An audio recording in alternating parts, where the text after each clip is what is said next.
Hey, ladies and gents, welcome to the Controlled Interest Gamecast, where we talk about video games and everything happening in the industry, episode 165. As always, I'm joined by Dom. You ever have that moment where you question your whole life because of the amount of like immediate relief and happiness you feel when you take the first sip of beer in a day, and you're like, wow, am I an alcoholic? Because that just changed my world today. You're talking to somebody who doesn't drink alcohol, never has, and never will. So I can't... Yeah. If Jordan is here, I think he could relate to you on that. I'm pretty sure we have some people listening that could relate to you, but you're literally asked like the worst possible case scenario for you of a good response. Happy N7 Day, by the way. The day we're recording this, November 7th. Shit. Was hoping for the announcement of the remasters. It didn't happen. My heart's broken once again. Casey Hudson did mention on Twitter, he said that we're excited to see what we're... He didn't say we're excited. He basically said we're looking to see where we can take Mass Effect. Obviously just a cheeky little nod to them still seeing a future in the franchise despite some of the recent struggles with not only Andromeda but Anthem, so that's good. But yeah, not national, but happy N7 Day to you, Dom. Good holiday. I think 4 days ago was the 10-year anniversary of Dragon Age, which is pretty cool too. Oh, yeah. Hopefully in the future we see the return of BioWare's prominence, but who knows. In terms of what we've been playing, I was talking to you before the show. I didn't have a ton of time to hop back into Outer Worlds, so I'm still in space, about to depart to my second location, which you'll talk a little bit about that when you get to your section of what you've been playing. Outside of that, Call of Duty campaign. So the campaign has, I think, 14... It's either 12 or 14 missions total. I'm on mission 8, so a little bit over halfway. Obviously, who knows, because some of those missions are longer than others, right? Really enjoying it still. I think Gary Whitta, writer of Rogue One, put on Twitter that he feels that this game achieves the problem of, or fixes the problem of Uncanny Valley, to where the facial recognition and mocap is so good that it just leaps up over Uncanny Valley. I talked to you guys about it when I first started playing it, that it was some of the best CG I've seen in video games. Like, it looks like a movie. Still enjoying it. There have been some quote-unquote what I would assume people would consider controversial parts. To me, I didn't really feel that way. Obviously, there's the mission where they basically say that Russia bombed these people that were trying to escape this war zone. And in real life, during that same mission that it's based on, it was the United States that had bombed people accidentally. And people were in a hissy fit about that. And I talked about how... people are talking about how it's, pro-USA propaganda. And to me, even though it's based on real-world events, I never go into a Call of Duty game for a history lesson, if that makes sense. You know what I mean? Yeah. Like, I know I'm getting some escapist, Americanized fantasy in terms of a military story. So that never really bothers me. So it's just my attitude on that. It doesn't really do much for me either way. I don't get super upset by it. Because I just don't treat it as real, I don't know, it's weird. There's something to be said about it, maybe, as far as, like, you and I, we know what it is going in, but maybe that shapes, the stereotypes and minds of younger kids playing the game, even though it's a rated M game, so that shouldn't be an issue. But of course, there's kids playing it, and I don't know. Yeah, but then there's a whole discussion of, like, if we replace the United States with Russia, it's not necessarily like Russia's Sweden or something. It's not a country not known for acts of terrorism or violence. Then there's that whole question. And it's a back and forth thing. But anyways, enjoying my time with that. What else? Man, can you imagine? I'm going to stick with this for a minute because I'm excited. Can you imagine if, like, this doesn't exist in this world, but, like, it was flipped, right? And for some reason, one of the biggest video game franchises ever was made in Russia, right? Actually, bad example, not Russia. Say Pakistan or Saudi Arabia, right? Say that Call of Duty was made from a Saudi Arabian developer. I know that sounds nuts. And then, everything was flipped, where the Americans are the bad guys in this game. Man, like, can you imagine the Twitter tirade from our commander-in-chief about that game? Oh, God, yeah. And honestly, that game probably wouldn't sell well. And, like, that's the harsh reality of it, is, like... Yeah. That scenario doesn't exist, of course. The market would speak for itself and be like, I don't want to play, like, a anti-American game. It's just the way it is, Yeah. Sadly for the world's economy of trying out that kind of stuff, because there is some valid. There is a way you can make an anti-U.S. military game based in fact. You know what I mean? Like you wouldn't have to veer too far into propaganda to make it a reality. But I don't know if a large enough audience would be wanting to try. For me personally, if it was high quality in terms of game development, I'd be interested in it because it's a different perspective, right? So, dude, I'm sure that you could tell so many stories that puts, war stories that would put the U.S. in a very bad light. I mean, I don't even know. It would be easy. It would be easy to find different perspectives on a lot of that, right? Yeah. Now, whether it would be commercially viable or successful, that's a completely other conversation. Yeah. As long as we don't piss off China. God forbid. Been playing some more multiplayer in it. People have been complaining about the 7.25 shotgun. It's like the most powerful gun right now in multiplayer. I tried it out a bit. It's pretty fun. I haven't had too much of an issue of feeling like every game I run into where it's a small to medium map where I'm just getting devastated by it. People have also been complaining about campers and claymores. That I don't think is like it's not specific to any Call of Duty game or even many shooters. I just think it's when you put those type of opportunities in games, newer players or certain types of players are just going to do that. You know what I mean? So when people start complaining about that stuff, like I get it. It is frustrating. But I've been playing Call of Duty. You too, Dom. I've been playing Call of Duty since at least 2005. So we know it's like, it sucks. You just got to deal with it and learn how to get past those kind of things, So. There's something there, too, where back in Call of Duty 4, right, a lot of the maps you could abuse that, right, where there's only one entrance into a room that has a good window to view out a map, and so it's easy to just claymore that room and then just camp out, right? Yeah. But I noticed, what was the last Call of Duty game I even played? World War II? Or a little bit of Black Ops 3. Black Ops 3 especially. Only played a couple rounds, but first thing I noticed was in those multiplayer maps, like, it's hard to camp because, like, there's not really any one there's nowhere that's safe, right? There's better spots than others, but, like, the maps are clearly designed to keep you moving. Well, and there's a verticality to them, too, because you have, like, jetpacks and stuff in those games. Oh, yeah. And with Modern Warfare, it's a return to quote-unquote boots on the ground where it is more basic, and the claymores and the camping is something you have to deal with because of the map design in regards to that game style. So it's just something you have to deal with. I'm not really bothered by it. I think that's pretty much it for everything I've played. In terms of other mediums, I don't think there's anything really worth mentioning that I watched. So what about you? Outer Worlds, only thing on your plate this week? Yeah, a ton of Outer Worlds. I think I'm around approaching the 15-hour mark.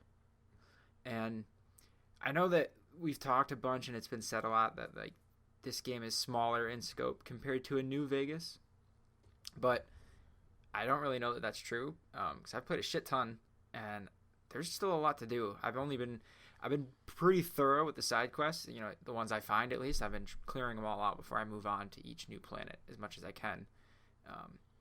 There's a lot. Like, it's individual worlds. It's not one giant world, like a Fallout game, but the worlds are big and they're very different, which I think is cool from each other. But yeah, I think this game is bigger than I anticipated even thus far. So I figured. Well, the first world isn't very big. Like with Edgewater, I don't think I wouldn't consider that area big. Obviously, I haven't been to the second area. You've already been to the third area. You said so. Yeah. It's big. I mean, okay. So the first one, it's big it's smaller in size and in density too. But the next couple planets, some of them are about the same size, area wise. But there's a lot of people. There's a lot of quests to do. There's a lot going on. There's one thing they brought back from New Vegas is there's different factions, and especially in this world they created, it makes a lot of sense where. There's a couple corporations that have their own thing going on, and then there's different factions that have branched off from that of all sorts of different types. Like any kind of ideology you can think of, there's probably a faction out there in this game that practices it, and so on. Which is, I kind of forgot about that from New Vegas. That was one of the cooler things that game did, and Outer Worlds continues that as well, which is cool. So, but yeah, I'm still loving every minute of it. I keep on every time I level up, I'm just excited because that means I get to go and just dump specific skill points into very specific skill, trees and everything. Especially once you get a skill up to 50 and you get to start picking the individual parts of that skill you want to level up. It gets even cooler. Yeah. Because then not only did I decide early on, for example, that I want to be a character with a lot of charisma, can talk through a lot of situations. So at first, you can only level up a combination of persuasion, lying, and intimidation. But then once you hit 50, you can pick just individual ones of those three to level up. So I'm doing mostly persuasion and lying. The lies are actually a lot of fun in this game to see play out with some of the people. But yeah, so that's something like I don't know. It's really satisfying. Something I missed from Fallout 4 and Fallout 76. And even Fallout 3 didn't have as much of it as New Vegas did. But yeah, I'm glad that Outer Worlds exists because it's good. It's just real good. Well, later on, we're going to talk about Outer Worlds because Take-Two had their investor meeting this week. And they had a thing or two to say about it, so we'll get to that later. Is there anything else you want to mention before we hop into the news? Yeah, so one thing, because I'm playing on Xbox because Game Pass is awesome. So, it, like day and date, Outer Worlds on Game, like that's superb. But I wanted to bring that up because typically games I play on PS4, at least part of my time on it is spent via remote play on Vita, depending on how the controls work for that game. And so of course, like Outer Worlds is on Xbox, but obviously can't play remote play on Vita. But it clicked in my head, you can, and I forgot this existed. You can stream your Xbox One to a PC. So in my case, I got that all hooked up. So I'm playing Outer Worlds on my Xbox through my laptop up in my bedroom, even though my Xbox is all the way in the basement. And that's opened up a lot more gameplay time than I would have otherwise. So I forgot about that. So kudos to Microsoft and Xbox for that feature because it works really well. It works really, really well. So. And when xCloud becomes a thing and is actually out in market, you'll be able to remote play essentially on your phone or tablet or whatever too. Instead of just PCs, but yeah, to a phone, which a lot of people apparently are already doing as part of that beta, which I signed up for, but I've not been invited yet. I'm bummed out. So we got into the Stadia one. Now it was tough because I signed up for it too, but it's hard to get into them. It's a luck thing, right? That everyone puts their ticket in the basket, and then whoever gets pulled is pulled. Yeah, I assume it's based upon there's like segmentations they do also, right? They want so many people from different regions. Yep. And different, whatever other variables they had signed to people, like just to get the most out of their test. But yeah, that's a good thing about living in New Mexico is obviously it's not as densely populated as other states. So often, if you sign up for a lot of tech-based beta stuff, you usually make it in because it's just the volume of people who are interested in it. You know what I mean? They want that data point. You're a valuable tester. Yeah. Whereas you live in Michigan, where there's some locations where there is heavy density in terms of people, at least more so than New Mexico. So who knows? You might be unlucky and miss out. I mean, I still might be unlucky and miss out. You never know. Anything else, Dom? Any movies or anything you want to mention? Probably, but not that I can think of. Okay. Let's hop into the news. So first bit of quickie news here. There have been rumors swirling that Playtonic Games, which are the developers of the two Yooka-Laylee games, that being Yooka-Laylee and Yooka-Laylee and the Impossible Lair, which I had played this year and really enjoyed, despite the last mission being excruciatingly hard, that they're set to be acquired by Microsoft, and that this announcement will take place at XO19, which takes place November 14th. If you remember, XO18 returned in 2018, and Xbox announced a slew of acquisitions, including Obsidian, which obviously released recently, The Outer Worlds, which we talked about. With these rumors, here's the thing. It's a two-part thing. So one, there's a lot of rumors going around that they're going to be acquired by Microsoft. Okay, that's one segment. Set that aside. There's another rumor that they're not only being acquired by Microsoft, but they're going to be working on Banjo-Kazooie of some sort. Because there were some rumblings from Playtonic saying they'll finally be able to work on the game they wanted to initially make when they founded the company, right? Plus some other things in there.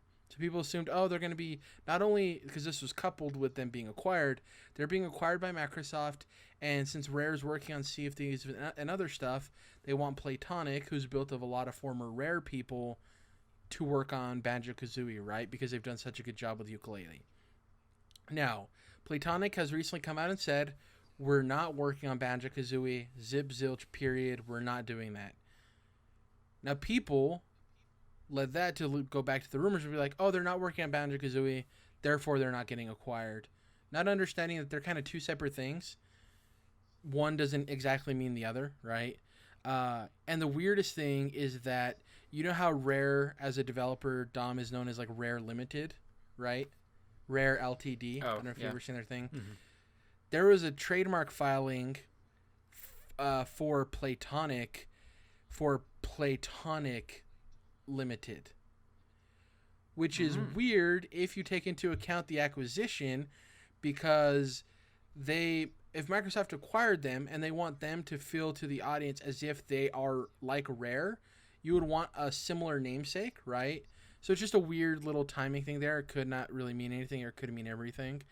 Yeah, I just think it's interesting. Once again, Playtonic, not a huge developer, one of those middle-range developers that if they could release games like Yooka-Laylee and Impossible Lair every couple of years, that helps bolster Xbox Game Pass, which we talked about, right? The big thing for them is they want to be able to have games come out at good incremental periods to sustain the service, right? That's why they're not only acquiring some big boys or creating like the Initiative, they're getting these smaller studios that can pump out smaller piecemeal games that take less development time to put out into market, right? So I know this probably doesn't do anything for you because you have no experience with Playtonic, but don't you think it makes sense for them if they see the studio working on a game very similar to a license they already own? Don't you think it'd be a great pull for them? Maybe not necessarily for them to come in and make Banjo-Kazooie, but they know their audience of Xbox gamers want games like that, and to have somebody with that type of experience with two games already underneath their belt, right? Isn't that a smart move if they end up acquiring them? Yeah, I mean, at the rate that, Microsoft is grabbing studios also, so I could see it, and yeah, that feels like the type of studio that would fit well in their portfolio overall, right? Like you're saying. Yeah, and the thing to point out too is in past years they haven't invited press to XO19. They have asked press to be there this year, which doesn't necessarily mean something huge will happen, but if they invited press, that means that there'll be some announcement of consequence there that they want to get into the news headlines, right? Yeah. Obviously, don't expect like the reveal of Project Scarlet's real name or anything like that. That'll happen next year. But an acquisition of Playtonic or maybe another developer people have talked about. The name's escaping me. Help me out, Dom. The developers of the Hitman games. IO Interactive. Yeah. So who knows? We'll see what happens. Before we hop into the big two news stories for the week, some more Xbox news, Dom. You know the Initiative, right? The quadruple A studio that Microsoft's putting together. Yep. We've heard in the past of them hiring really talented people from the likes of Naughty Dog, Bethesda. I can't remember. They've acquired a lot of good talent from places. Sony Santa Monica, I think, too. Santa Monica. Kind of walked across the street because the Initiative is located in Santa Monica. We have a new round of hires that I wanted to mention because it just shows they're bringing in some more awesome talent, and it's great for a studio like that to build up. Because at this point, we don't even know if it's a one-team studio or not, right? We don't know if it's going to be a multiple-team studio where they have kind of games working back-to-back, or if it's a single game studio where they're focused on one big project. None of that's really been made public because they're still in the process of hiring, so who knows. These new hires, Dom, I'm going to read them for you, okay? BioWare lead animator Ryan Duffin has joined. So, despite what you think about Anthem, obviously the story wasn't great. But if you look at the flying animation or any of the suit stuff in that game, it's really well done. It's high quality. So, the lead animator coming over from that project at BioWare, I think is a good get. Obviously, that game is the closest we're probably going to get to an Iron Man game for a while in terms of the animation of the suit. So, we'll see what happens there. Someone else from Naughty Dog has leapt on over to the Initiative, and that's one of their artists. His name is Ryan Trowbridge. He wasn't the lead artist, but he was credited as being one of the main artists for Uncharted 4. Obviously a very beautiful game with a really solid art style there. All of those games in that franchise have that. The Doom environment artist, Justin Waters. Obviously, if you listen to this podcast weekly or even monthly, you'd know how much Dom and I love Doom, the 2016 reboot. Can't wait for Doom Eternal. So, and those environments are incredible as well. And lastly, this is the one I want to include everybody because I don't, all of those jobs are important. I don't want to single out one person specifically, but I think this is the most important in terms of what we could possibly expect from gameplay for the initiative, Dom. And that's that they hired the senior game designer for Apex Legends from Respawn, who is also one of the lead game designers for both Titanfall 1 and 2. His name is Sean Slayback. That to me means there's a possibility that this game to some extent will feature first-person shooting gameplay. Obviously, because if he was... And they brought him in the same position as a senior game designer. Obviously, there's much more to Apex Legends and Titanfall than just the shooting, right? If he helped lead game design, those games have really good traversal mechanics. And the layout of the maps is also really good. So in terms of environment structure and level design, he could really help with that too. But yeah, I just wanted to mention those because as the years go on, when we eventually see what the initiative is working on, it's cool to see the breadcrumb trail of the talent they're bringing on. And I think with anybody, they work on something great and it's a new challenge, right? To go to this new studio and try something else. Question for you. This is obviously you're pulling this rabbit out of a hat, Dom. But if you had to, I don't want to say your life is online. It's a little bit too hyperbolic and crazy. But if you had to pick a genre as specific or as general as you want, what would be your bet if I gave you $1 million, you had to put it on something? What would the initiative's first game be, given the rest of Xbox's catalog, right? So we have the big sci-fi space shooter in Halo.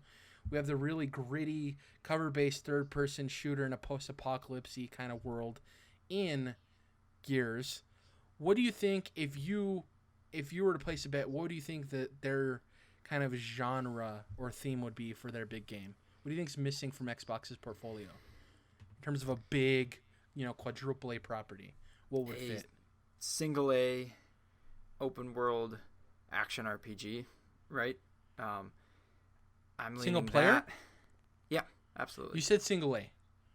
Single player, yeah. Yeah, that's what I was like. Yeah. You want them to just strip down to a single A studio? Got it. No, well, okay. So, an open world action adventure. Yeah. Is that what you said? Somewhere. I'm of two. I have two answers. I mean, I'm thinking, and this is a boring and obvious answer, right? But like, their answer to Horizon Zero Dawn, Days Gone, whatever, or their answer to Uncharted, Last of Us, God of War. So somewhere, definitely single player. Whether or not they lean more towards the focused linear narrative side of that, with akin to Naughty Dog's games, or more towards the open world RPG side of that. To me, that's kind of what's missing.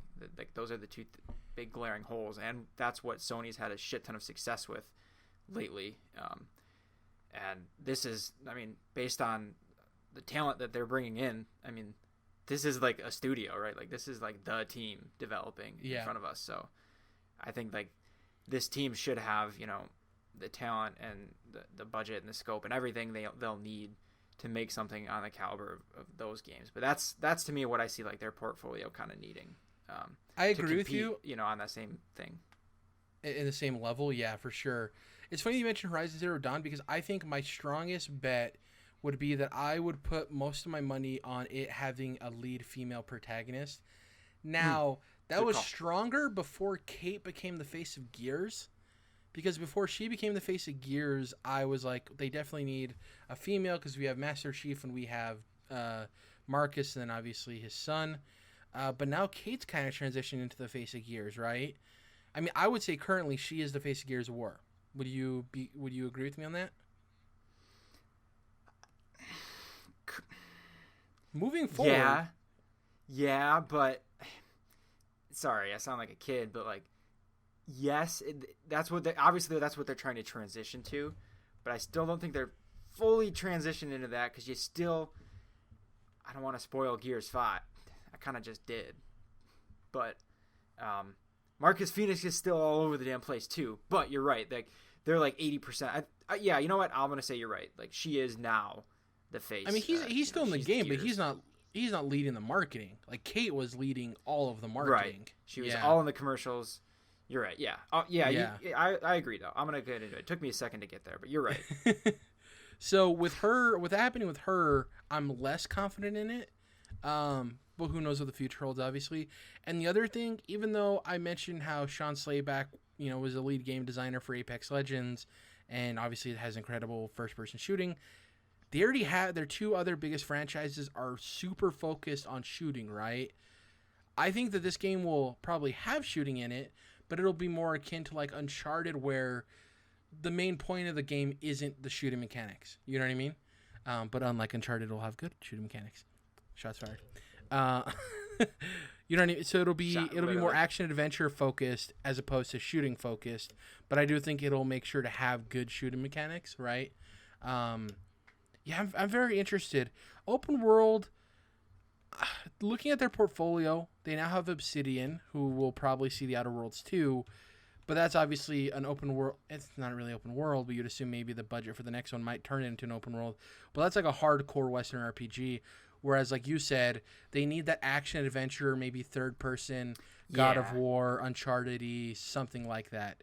And one thing I do think this game will have is budget. Like, they're pitching the studio as like a studio. So we'll see what happens there. Excited about those new hires. Like you said, they're building a great roster of talent. Next up. The cool thing to think about is, like, as we're speculating, that's like at this point, that's got to be what's going on over there, right? Is, a bunch of different projects are being developed in the very earliest of stages, by different groups there, and they're all kind of being pitched, and it's like those early stages are like, all right, well, what are we going to go in on, and what project out of all these is going to move forward, especially as the team gets together and stuff. So like it's exciting to think about, like, all those smart ass talented dudes, creative people, are actually like going through the process of creating all that right now in those early stages. Like, obviously, like, it's exciting to, like, when the games are closer to release and, like, that's when we want to play them and stuff, but I'm getting a little excited thinking about, like, oh, like, that's what they're doing right now is they're just pitching crazy cool ideas and seeing what makes the most sense. But yeah. And I honestly think that by this time next year, they'll certainly know what they're going to make. Because if you just look at the timing, they're going to want to get it out, not at the beginning of, obviously, next gen, but in the first couple of years, probably by year 3. So we're looking at 2021, like 2022, 2023, something like that. I'm excited because it is a studio that we know they're going to have all this talent, but we don't know what they're doing. And like you said, they don't really know either. They're trying to figure it out. So, and they have so many people that like know what they're doing. So exactly. I think the hardest part for them is going to figure out, like we talked about, theme and setting, right? Because they have so many people that have so much experience that I think once they have that, they can hit the ground running with gameplay mechanics and level design and all of that stuff. They just need to know the world they're playing in, which isn't an easy thing to do. It's not like you just scribble down some ideas and then figure it out. But once they nail what they want to do, I can't wait to see what happens there. Next up, Take-Two had their investor meeting. And this is where earlier I mentioned we're going to be talking about The Outer Worlds. And if you're wondering, Jared, The Outer Worlds is owned by Microsoft. What does that have to do with Take-Two? Well, if you don't remember, Outer Worlds was published by Private Division. And if you're running Private Division, they're not named Take-Two. They're technically their subsidiary indie publisher for Take-Two. It's kind of like EA Originals, right? So they publish smaller games and help these indie studios get on their feet and bring these games to the open market. And Private Division did that with Outer Worlds. Obviously, moving forward, Outer Worlds 2 will be published by Microsoft, maybe in partnership with Private Division. You never know. But at least Microsoft will have more of a stake in the game for that game since they now own Obsidian. Well, it turns out that according to Take-Two, The Outer Worlds is exceeding expectations when it comes to commercial success and reaffirmed that it'll make its way to Switch in 2020. They even went as far as to say it'll release in fiscal year 2020, which means that it'll come out before March 31st, because that's Take-Two's end of their fiscal year. So if you're waiting to play this game on Switch, like Dom possibly was, he was debating about it, you'll get it before March 31st. Good luck playing it amongst all those other games that are coming out early in the year. Good luck with that, with the tons of releases that are trying to hit before next gen. How do you feel about that, Dom? Are you surprised that it's succeeding if it's succeeding commercially? Because once the reviews came out, we weren't necessarily surprised. We were kind of relaxed, right? That it hit our expectations of, oh, it's a good game. Thank you. Did you expect it to sell as well as it did? Kinda, yeah, because I feel like there is a decent amount of hype around this game, and what we know about, if this was a year ago, I would have been more hesitant, but what we know about games that come to Game Pass is they also sell well outside of Game Pass. Yep. Apparently, at least somewhat as a result of being on Game Pass, which doesn't, like, surface level doesn't seem to make much sense, because it's like, well, you just get it cheaper through Game Pass and whatever, but that's what's going on. So to me, it makes a lot of sense, and it even makes you wonder, like, how much is this game, and it's a bit of a unique case, coming to Game Pass at launch, how much does that actually help it sell copies on PS4? Because it being successful and being on Game Pass is getting that hype going and getting people talking about it. So then the folks who don't have Xbox, well, they're buying the regular copy on PS4 or PC, right? Well, I guess PC now actually you have Game Pass as well. It's another aspect of this. But yeah, it's cool. It's good to see that it's selling so well, but I was confident enough in it leading up, I think. So the funniest thing is, I think one of the biggest wins for Obsidian is Fallout 76 being what it was. That too, yeah. Because it left that fan base so thirsty for an actual Fallout experience since Fallout 4, and you could even say since Fallout New Vegas, because obviously there was an argument that Fallout 4 was essentially more of the same, right, for a lot of people. Mm-hmm. I think it's a fan base that has been thirsty for that type of experience, and Bethesda, because of their development cycle, goes so long between games, and obviously Fallout 76 wasn't a main Bethesda Game Studios release, but even then it didn't hit what people wanted it to from a Fallout experience. So when they saw The Outer Worlds, like you said, there was a bunch of hype, and then when the reviews come out and it's like meeting or exceeding expectations, depending on who you are, they're like, hell yeah, and they feel confident in their purchase, right? And they go out, and that's the thing with Game Pass and Obsidian.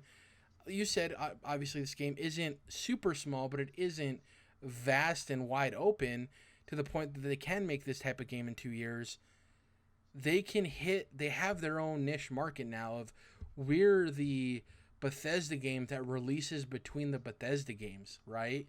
And I think that is a solid place to be in many ways, of being that, because there's like 5 to 7 years between big Bethesda games, so.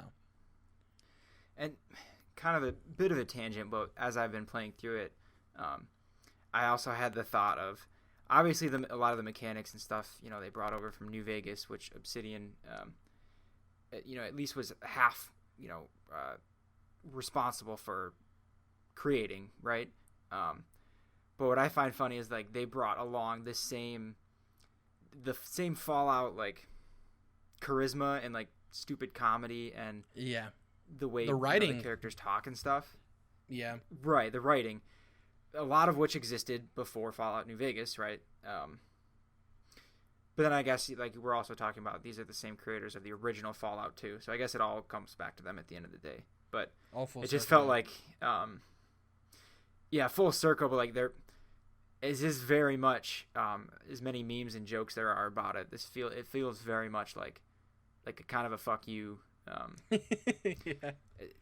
You know what I mean? Like, yeah. I usually, I'm not one to, like, dive into, like, the narratives that the internet creates around this kind of stuff, right? But seeing, like, even something that started in, like, Fallout 3 or before that even, and to see them take, like, that kind of humor and comedy into this game that's no longer a Fallout game, but it basically is, right? Just not canon or whatever. But I don't know, it's just interesting that obviously they're capitalizing too on the state of 76 and what's going on there. But it's also a huge free win for Microsoft because Obsidian brokered this deal with Private Division long before Microsoft was in the picture.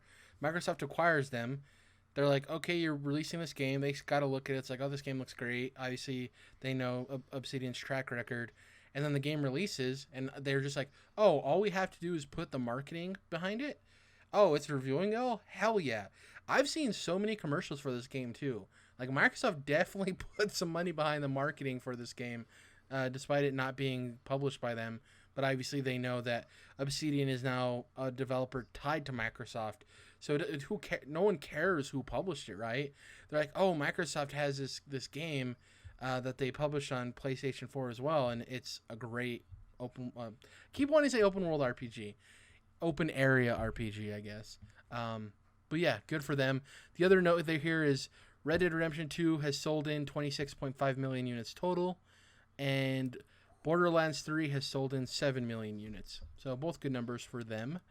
Man, and you got to think that 26 million number doesn't include, the recent PC launch, right? So it's going to sell bonkers on PC. Despite it being broken and a mess. Yeah, well, it'll fix it. Lastly, this news came out of nowhere. PlayStation appoints new positions. So this morning we woke up to the news of 2 people moving positions. One, a huge promotion. The other one,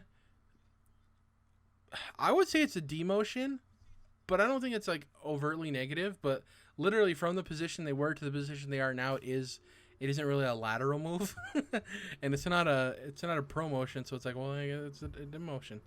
So PlayStation has named former Guerilla Games head Hermen Hulst as the head of PlayStation Worldwide Studios. This is a bit of my conjecture here. That there seems to no longer be a president and a chairman, but rather both roles were consolidated into Hulst's new title. If you remember, Sean Layden, formerly of PlayStation, was the chairman of Sony Worldwide Studios, and Shuhei Yoshida was the president. And we'll get to what Shuhei Yoshida is doing now a little bit later, but initial thoughts on this. Hermen Hulst obviously did a great job with Guerrilla when releasing Horizon Zero Dawn. Despite all of the Killzone games being launch games, they always were very good graphical showpieces. He's a guy who's been in the industry a long time. I don't want to take away from the fact that I think he earned this, and I think you had mentioned. I don't know if you said it was a good move or it's some good news, right, Dom? I wouldn't say it's good news, and I wouldn't say it's bad news. I would say it's interesting.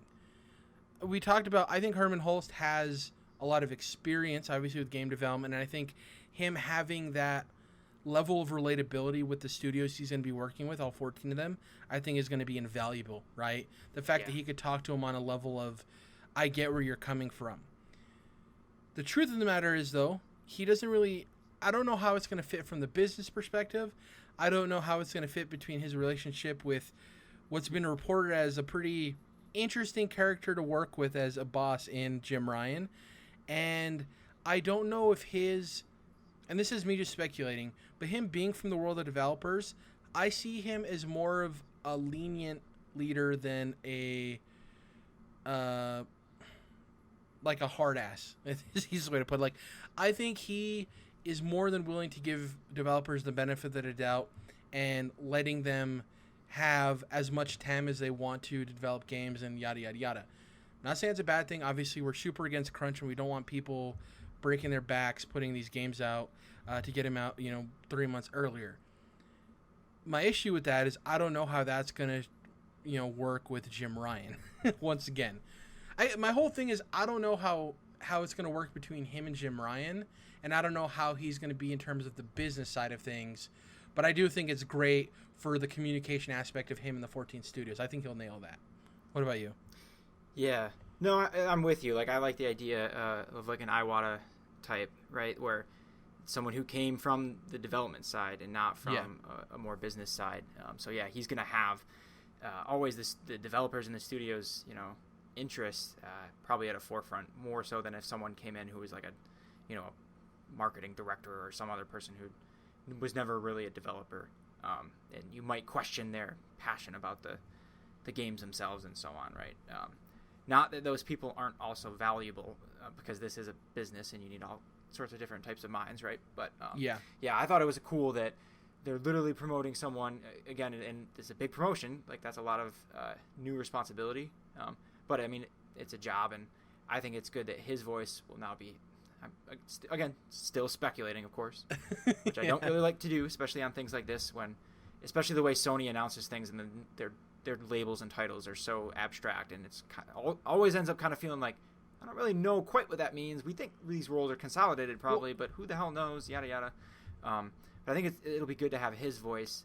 And then, like you mentioned, where Jim Ryan, from what we've heard from him, feels like the opposite of having, necessarily the developers' best interest in mind necessarily, and more focused on the business's overall best interest. Again, still important, but sometimes, from his perspective, a little tone deaf. But I think it'll be good that Hermen, like the name by the way, he'll be that voice to kind of counteract, what some viewpoints that Jim Ryan or other board members or whatever might have. So I think it's good to bring that voice to the table, kind of like we say with Phil Spencer, right, where he's going to bring,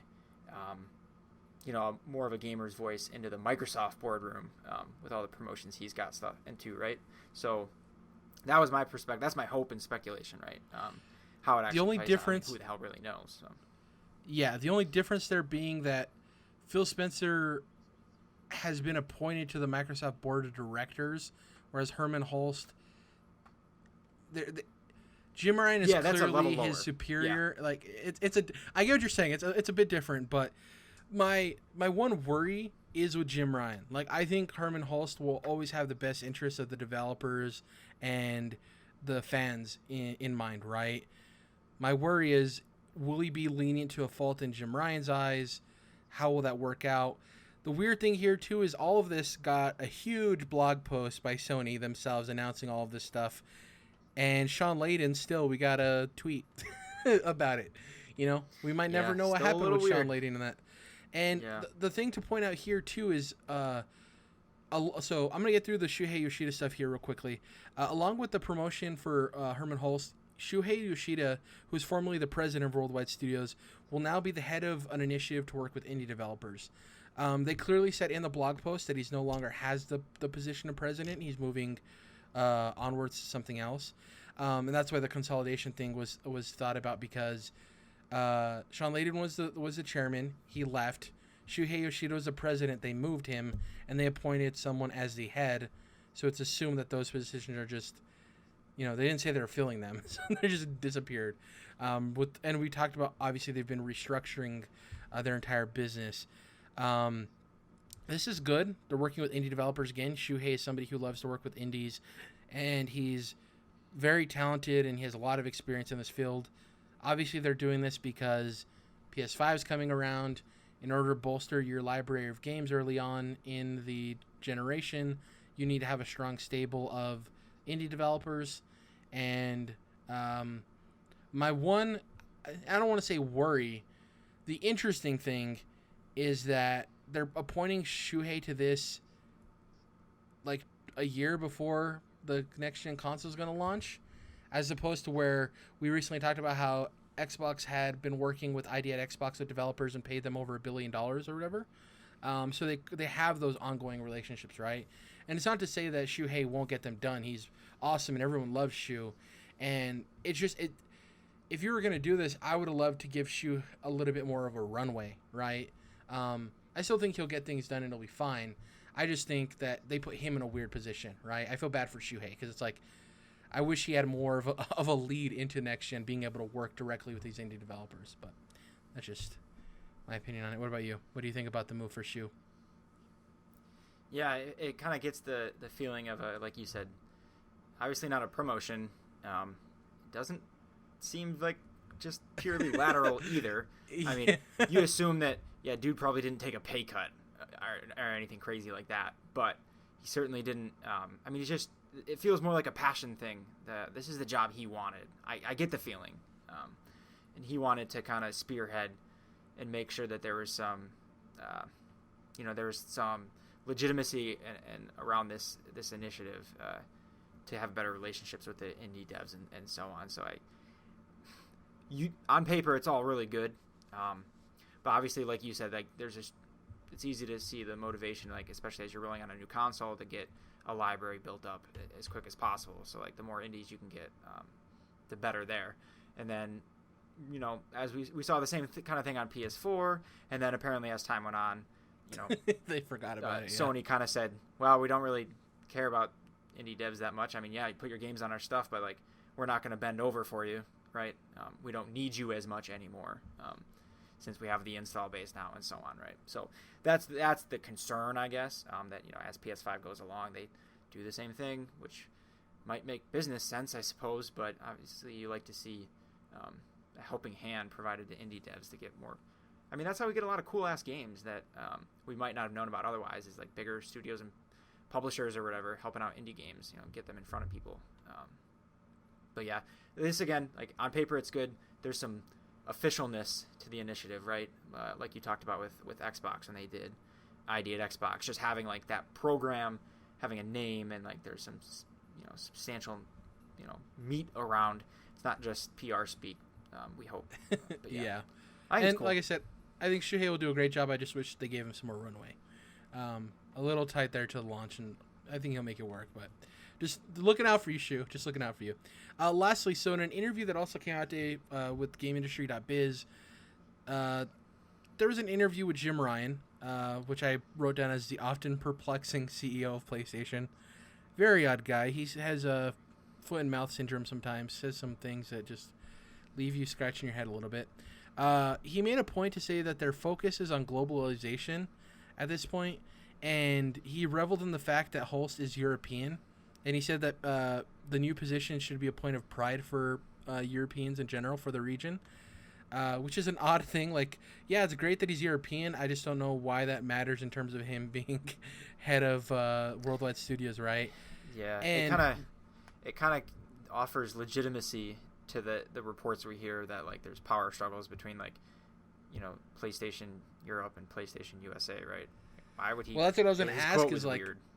Yeah, does this lead credence to the apparent U.S. European region power struggle that was reported between Jim Ryan and Sean Layden? And right, yeah. That's the thing, is like with Sean Layden leaving, and once again, I don't want to take anything away from Hermen Hulst, because I do think he earned this promotion, right? He earned it. The issue I have is like, well, did Jim Ryan specifically choose him over maybe some other candidates internally at Sony that were maybe from other regions because he is European, right? So you have 3 people that all get 10s on their interview, but since he's the European one, we'll choose him because that's a point of pride for me, because we heard about how much he used to brag about him running Sony Europe, right? That's the odd thing to me, especially with him mentioning like, he's European. That should be a point of pride for everybody. That rubbed me the wrong way. It was just like, so maybe those things are true. One thing I didn't mention here is Gio Corsi left. Gio Corsi obviously worked at Sony. He was a huge proponent of the Vita. Long live the Vita. He worked with a lot of third-party publishers to get games onto the Vita and onto platforms. That's a big loss for them. It's interesting there. Once again, it's speculation. I don't think he was necessarily up for like head of PlayStation, but we were seeing where there's smoke, there's fire. Not necessarily. I hate that too, because it's like, oh no, the sky is falling for Sony. What I mean by that is all of these people that have left Sony, John Drake and Gio Corsi and Sean Layden, like there's a number of people that have left Sony. It's intriguing to me as to why that's the case, and obviously each of them have their own individual reasons, but I do think timing plays a part in that, and I wonder, because Jim Ryan recently took over as CEO and they laid down the business structure and their plan moving forward, I wonder if those guys, not that they disagreed, but maybe it wasn't something that challenged them professionally and they felt this was the best opportunity to chase new challenges, right? Or it's just curious to me. It's not necessarily negative, but I do feel that there's a connection there to some point of like maybe they all felt that they wanted to move on elsewhere. I don't know. It just not necessarily negative, but you know what I'm trying to say? It's like I mean, sorry, go ahead. You're absolutely right. Obviously, yeah, you can't account for the odd end here or there. Where like yeah, maybe Gio Corsi just had 1,000 other things he wanted to do. Maybe he's going to freaking, Google Stadia. Who knows? There's different things that could be mostly unrelated to like what's going on at Sony too, like in all these cases, right? But yeah, as they start to build up, this is really typical whenever there's a change at the highest level, like things happen. Like the new leader is gonna change things and reorganize things and do things a different way. It's like, how often do you get a new like general manager of an NFL team come in and like he's gonna make changes across the board, right? Like all the old coaches are probably gonna go or get shifted or this and that, and like same thing with CEOs. Because they want to build companies, like they want to build the team that fits their vision, right? They have their own thing, right? They can't. Yeah. The change for them happened, like they became the new leader because something probably wasn't quite right, and so like they're not going to do exactly the same as what was going on before, because then otherwise, what was the point of a new leader, right? They're going to try to take what was working before, but they're also going to add in like their own thing. So that's a very common thing. Like the company I work for, super big, and we got a new CEO like 2 years ago, and with that comes large organizational changes. It's not necessarily indicative of problems before or after. It's a lot of times it's also not indicative that there aren't problems, obviously, but it's just a typical thing. Like there's often big changes, especially when these director level, executive level folks, they like to move things around, and everyone has to have their own stamp and have done their own things to leave their legacy. And like, oh, I came in and I did all this and I reorganized stuff so that we could do this better. And and at here's the end of the day, thing it's all cyclical. So yeah, with Sony, and this is completely all my own opinion. This is based somewhat in things we've heard, but it obviously isn't like an actual like based on evidence. But to me, I feel what happened between Sean Layden and Jim Ryan is, from what we've read about Jim Ryan, he seems like the type of businessman that'll try to sell you the pen out of his pocket, right? When you're already holding your own pen. Just seems like that type of guy that's like, and it showed he had success in Europe. He's just trying to do as much as he can for profit's sake, which is smart in terms of business. Sean Layden to me always struck me as he's like the prestige kind of businessman where he wants to sell $200 products to people who can afford $200 products. Like the first party studios to him are prestige. They are the highly reviewed games that he wants to take his time on and release fewer of them and maybe skip E3 and do their own thing and not play by nobody's rules because they have this prestige product. And Jim Ryan, on the other hand, is like, yo, we need to market the shit out of anything and everything we can. We need to be at E3. We need to be doing all this stuff. We're not putting out games at a fast enough rate.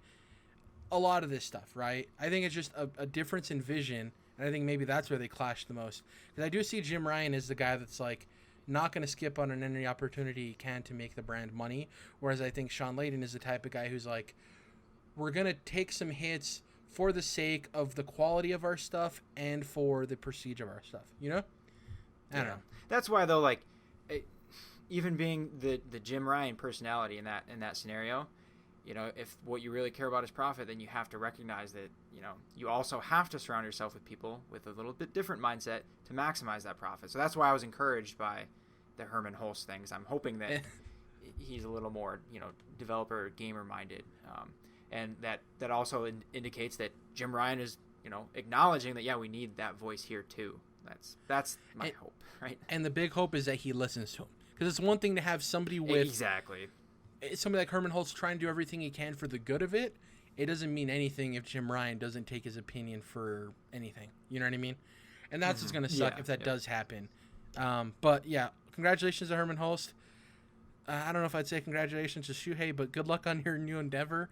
I don't know if he'd see it as a congratulations. Like we talked about, it's kind of a... I still feel like he's got to be happy. Like that's what I would speculate, that this was something he wanted to do and finally convinced, the Jim Ryan and whoever else that like, no, we need to make this an official thing and make it a whole, a team or whatever, and I'll take charge of it. I hope that this is what he wanted. I hope that's the case too. Yeah, we all love Shuhei. We want the best for Shuhei. That's it for this week's show in terms of what we're going to be playing. Obviously, Outer Worlds and Call of Duty campaign.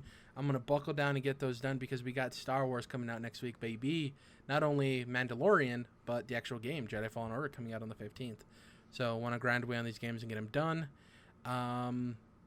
That being said, Mandalorian, obviously, I'm I'm very interested in the live action Lady and the Tramp.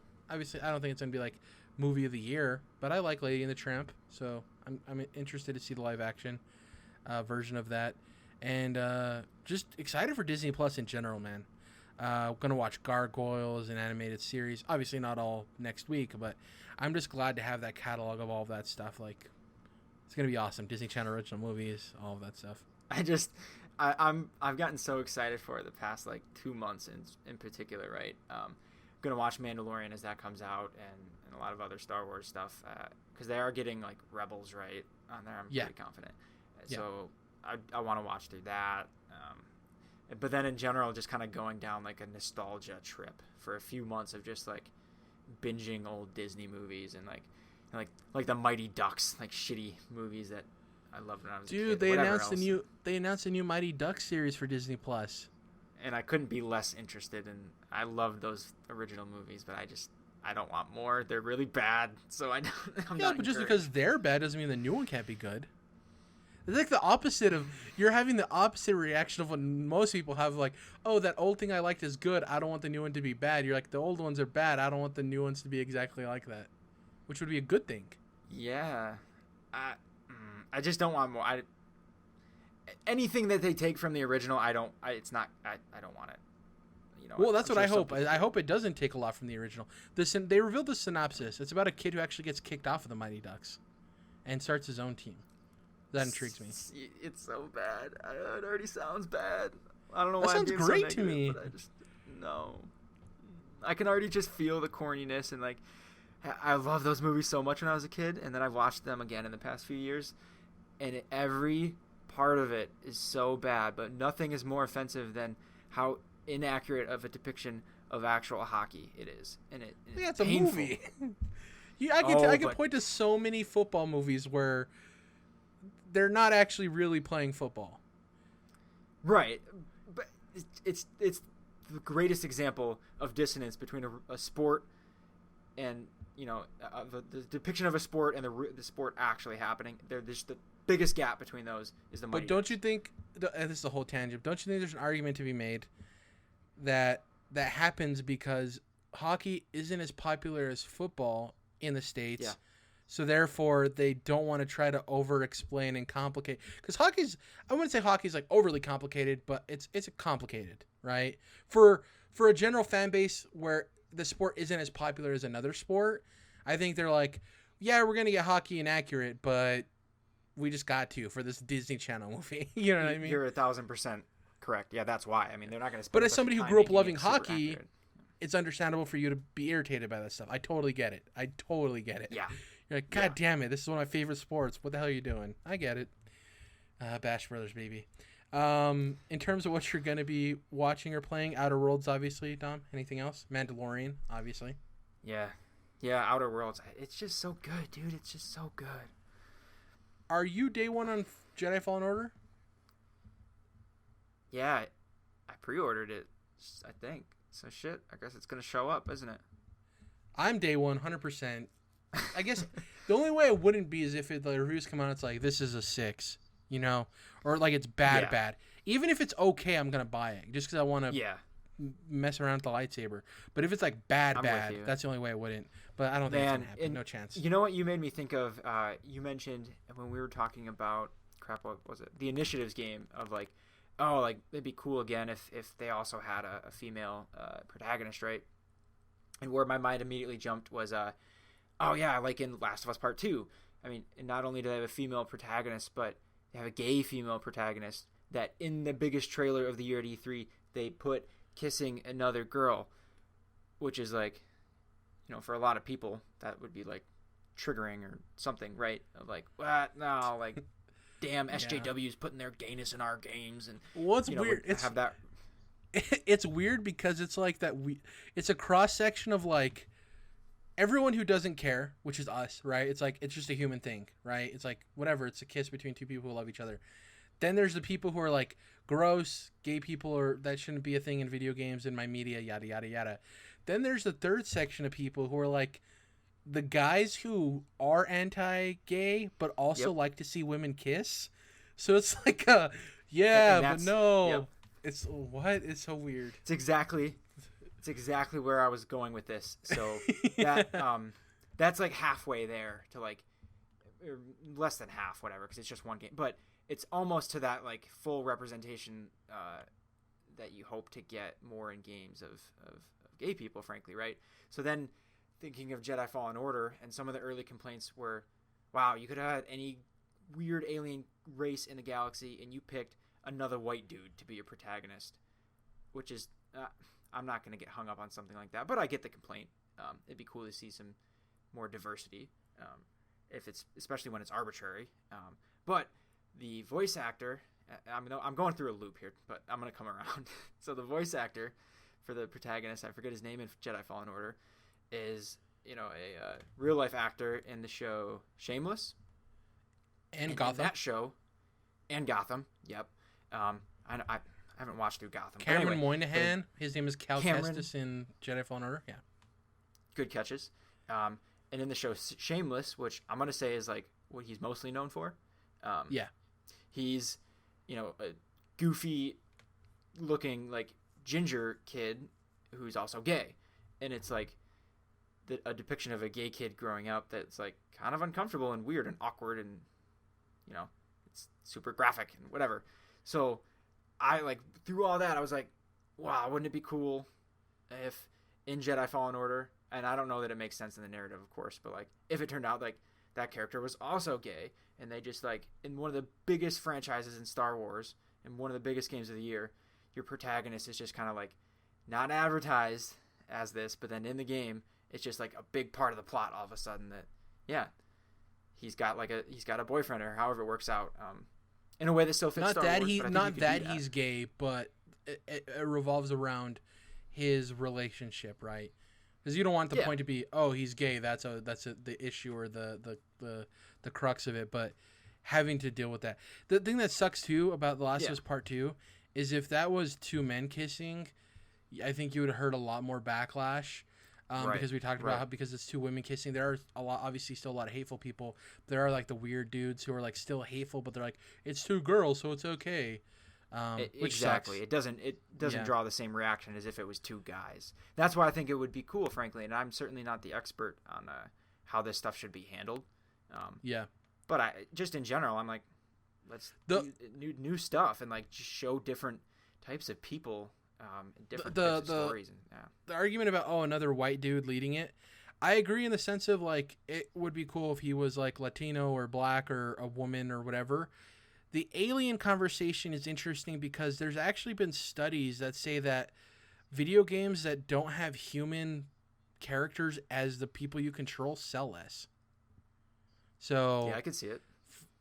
Yeah, it's I don't want to play this word alien. For me, I would love an open world RPG or just like the next KOTOR if they ever go back to it, where you can just create. It's a character creator, right? And you can create a human or a Twi'lek or whatever else aliens. I think those are the only two aliens I can name from Star Wars. Yeah. That's been our talk about Jedi Fallen Order. Yeah. What are we gonna say? Of course, EA. Of course, it's EA, and it's the biggest franchise that you could possibly have a license to right now, probably, except maybe Marvel. So yeah, of course, EA is going to be as safe and conservative and very, as far away from any potential backlash or controversy as they can. So that's not going to happen. But I can hope. It'd be interesting too if maybe Respawn did have a little bit of openness, and they're like, they could have looked at the idea of doing a lead female character, but maybe they didn't have the right people in place to do it right. Because it's one thing to have a female protagonist or somebody of color, and also to do it right? Because one's diversity for diversity's sake, and the other one is doing it because it matters, and you have people to really tell that type of person's story. Who knows? But yeah, Cal's a white dude. Hopefully he's gay. That'd be dope. Which is a sentence I'm pretty sure people in the South don't want to hear. That's here or there. Anyways, episode 160. Let's not broad brush the whole South, but some people in the South probably. Yeah, you're right. Yeah. Obviously, and the North too, for that matter. Yeah, there's racist and hateful people everywhere. It's just a joke because you point at the South, but there's plenty of people in the South that aren't bigoted.